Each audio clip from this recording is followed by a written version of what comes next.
Hey everyone, and welcome to the Learning Lads. Today I thought it'd be fun to share with you what we're doing for Christmas homeschool. So we've done a combination of things over the years. We've done full out Christmas school where we've only done a big Christmas unit study and no other school. We've done where we've done everything, our normal curriculum, and fitted it in here and there, and then we've done sort of a hybrid of the two. So that's what we plan on doing this year. So we're still doing our Dragon Academy and our normal language arts, learning language arts through literature, but we are taking a little break from Saxon for the 2 weeks. We only homeschool for Christmas for 2 weeks and then we're off on break anyway, so I don't put too much in there.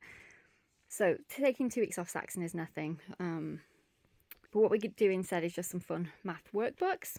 We're not going to be doing our history or our geography in terms of our regular curriculum, and then we'll be filling in with these fun things instead. So for science, we'll still be doing our science as part of Dragon Academy, but I've had a look over the next 2 weeks and there aren't a ton of experiments, so we are easily able to slip in 25 activities of Christmas science plus 6 winter nature study ideas. This is from Elemental Science. She's actually started selling her stuff on Amazon now, which is really good because then I can get the pre-printed version before I always used to have to get PDF.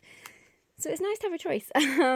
So this looks really fun and it's in colour as well, which is great.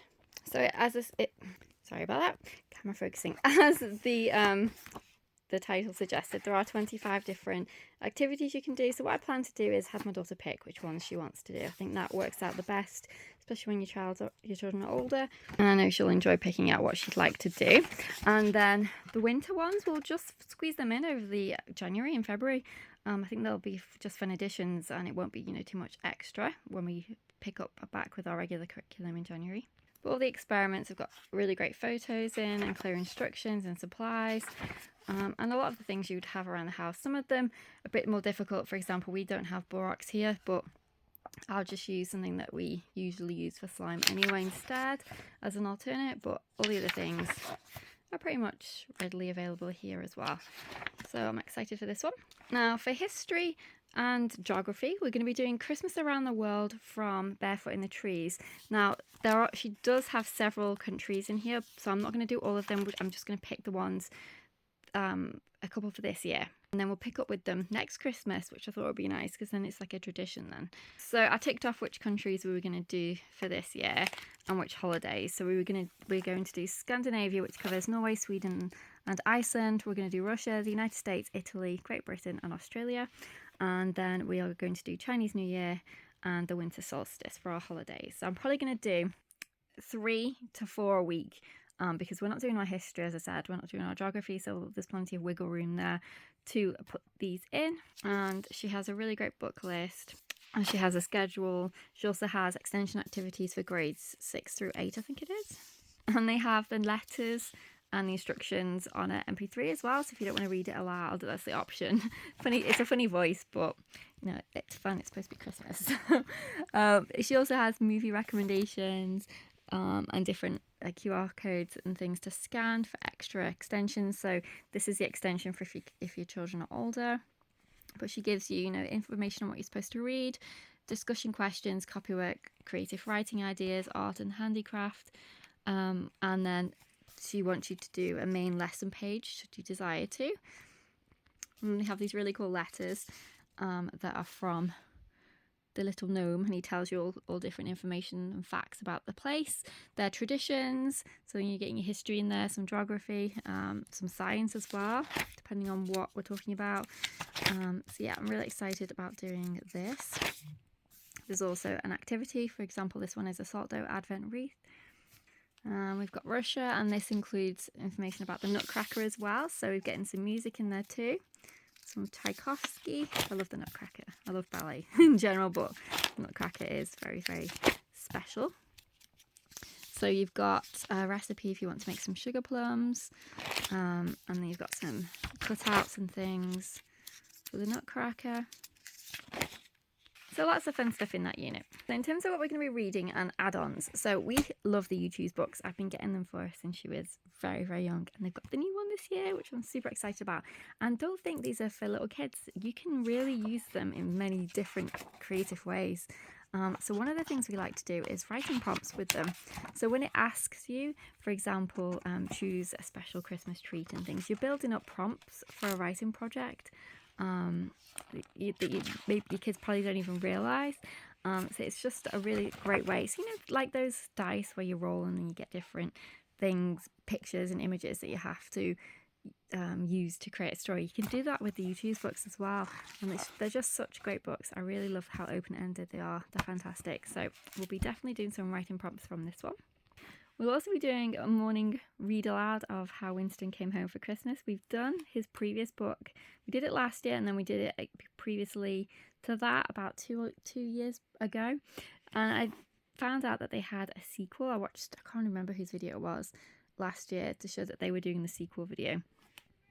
Really excited to do this year, making sure we get all those really fun memories and traditions that we enjoy. So this continues with his adventure. So if you remember in the first book, he was trying to get the letter to Santa for the little boy, and I love the fact that they always have a craft or activity that you can do for each day of the festive period. Obviously you don't have to, it's up to you, so I do really leave these up to her if she wants to, but they're a mixture of stuff. It's STEM stuff, it's art stuff, creative stuff, then things like social skills as well, so writing cards for people and doing something kind for strangers, and just fun things. So they have a little activity every day after every chapter that you've read, and they're just really fun things. So for example, do an act of kindness. So it's not just all crafts and stuff and baking, but there are lots of those as well. Make bookmarks, make a Christmas tree lantern, just lots of fun things. So I'm really excited to go through that again, and also find out what happened to Winston. Of course, I saw this book on the Air House channel with, I think it's one of her Christmas book videos, and I absolutely loved it. We love cats, obviously. We've got Shadow, but this is a Cat Family Christmas, and it's an Advent book. It's for the 12 days of Christmas though, but I just thought it'd be so fun, and it's all lift the flap, an adorable classic picture book. So we'll definitely have fun going through this one. And then finally, I really wanted to do a Christmas Carol this year, and I got this illustrated book. It's absolutely gorgeous. It's also got his extra short story in as well, The Christmas Tree, which I've never actually read before. I definitely want to read some more classics for my personal reading next year. I have some really great ones that I haven't read for several years, and I always think that when you revisit books as you get older, that you see them at a different light. So I'm really excited to read some old classics myself next year, but I thought we would start at Christmas time with Charles Dickens. So I went for the illustrated version. I thought it'd be a really interesting story, and then the Wardock Way announced that she was doing a little mini unit on it, and I thought, that is perfect timing. I was just going to do it kind of lap book, notebook style, but then when I saw she had this, I thought that is amazing. I am so getting that. So I picked up this from her website. She's probably still got it available, I'm sure, and it's a little literature study for it. It's not hugely in depth, which, as I said, we only have 2 weeks, so that's what I wanted, but it's got vocabulary in there, comprehension, some language arts. Also she does give some ideas and things that you can do for different subjects, but as I said, to make it more cross-curricular, but we're okay with those, but that's always an option. But it's really, it seems a really great add-on that I'm super excited for us to try. So it's got copywork in there, as I said, different activities. So there's vocabulary, or she always gives you an answer key as well, which is always helpful.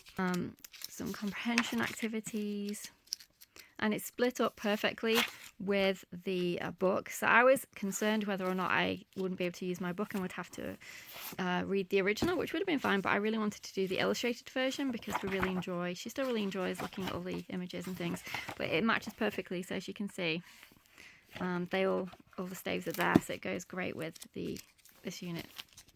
There's creative writing activities. They get to do a persuasive writing book review, plot the story, design a book cover, some crossword games. My phone does not like me turning pages. And then she always has a little game. So this one is a figurative language game, which I really appreciate, which gives you extracts from the story, or excerpts even from the story, and then the different figurative language that you can match up. But yes, I'm really excited for us to do that. So that's what I'm planning on for the festive period. We also do our Advent tag calendar tag line that we have downstairs. Basically every morning she has a little tag and it'll tell her what we're going to do that day in terms of fun activity. So it could be simple things like hot chocolate under the tree, reading books, that kind of thing, to we're going on a day out. It's just something we've done since, oh my gosh, I can't remember now, it's been so long, pretty much from when she was really, really young.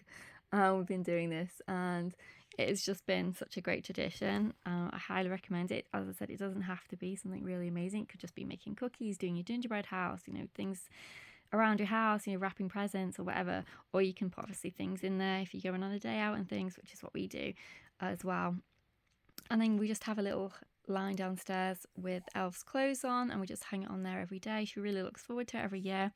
And it's such a fun tradition. We also have when we make our time capsule ornament. That's again something we've done for the past 5-6 years. I've got all these time capsule ornaments on my tree, which we love, and I put that as one of our advent activities. And basically I just have those fill your own baubles that are just clear plastic, and she writes little things on notes, things that she's liked that year, things she's enjoyed. Sometimes she prints pictures of them and pops them into the little time capsule ornament. I seal it with some sellotape, pop it on the tree, and then when she gets a bit older she can open them all up and see all the things that she liked when she was 5, 6, 7 and so on. And I think it's just such a fun tradition and I'm so glad we started that.